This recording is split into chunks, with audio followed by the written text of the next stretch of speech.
Batur Panci. Iki mung kali kowe. Ojo mbah lan seneng atimu. Senajan laskar Singosari wis kalah. Nanging ae kepiye kowe durung ngadepi sapa tenane lawan. Lah mancs kowe. Wes.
Bringos kula ngatos coplok.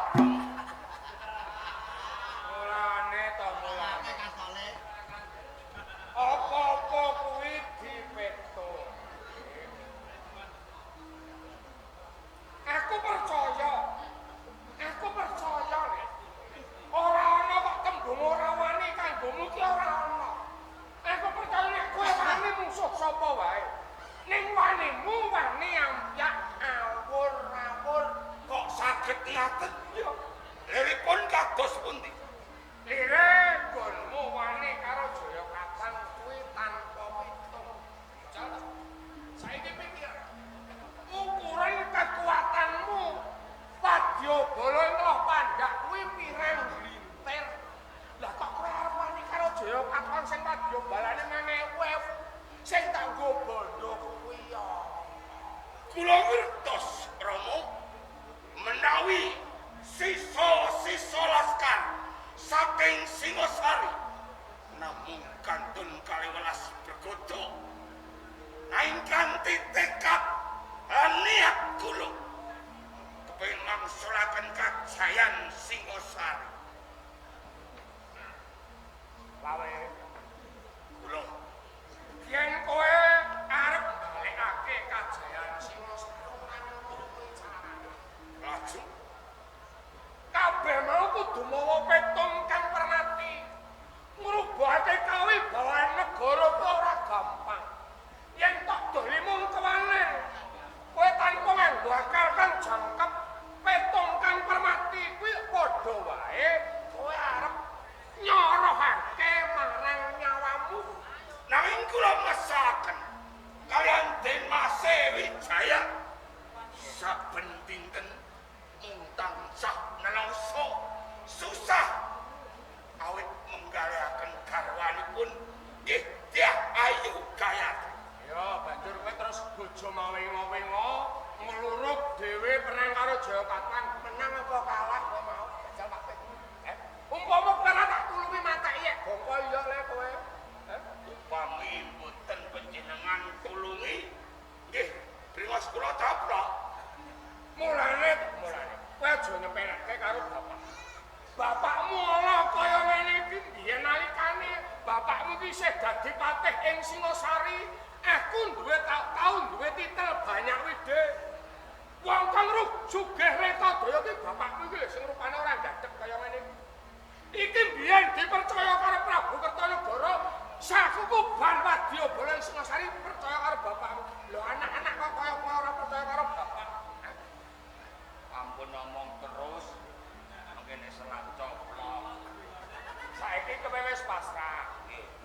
Menyerah. Nggih. Nenek kowe pasrah karo wong tuwa, kowe tak goleke dalan.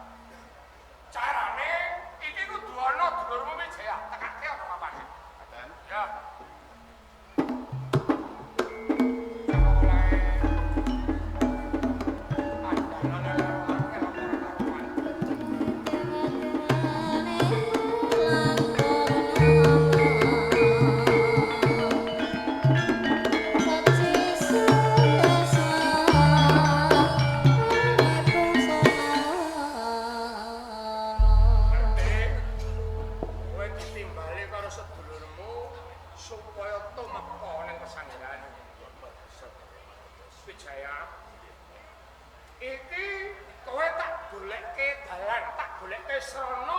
Bisane kowe entuk sanjata pitulungan.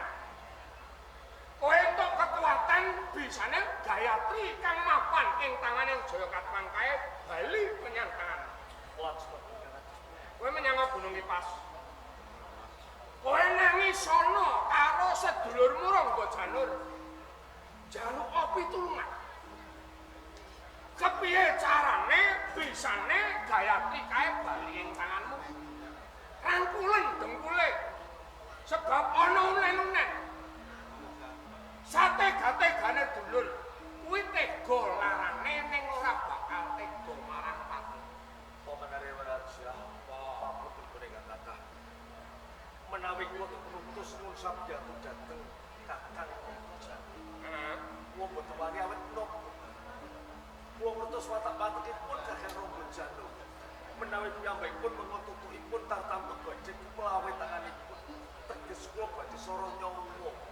Kyai Wijaya, Kakang Lawu. yo kene dadak sliramu wedi marang sedulurmu Rangga Janur. Aja kuwatir. Sak tindakmu aku cingono yang mburimu Kyai Wijaya. Menawi Kakang Lawe sampun kersa tanggung jawab slametanipun kula. Kula saged. Sago. Yen pancen kowe sago, Le, iki dina kang prayoga kanggo luru tampa. Mangkat ing gunung Kipas, tangi sono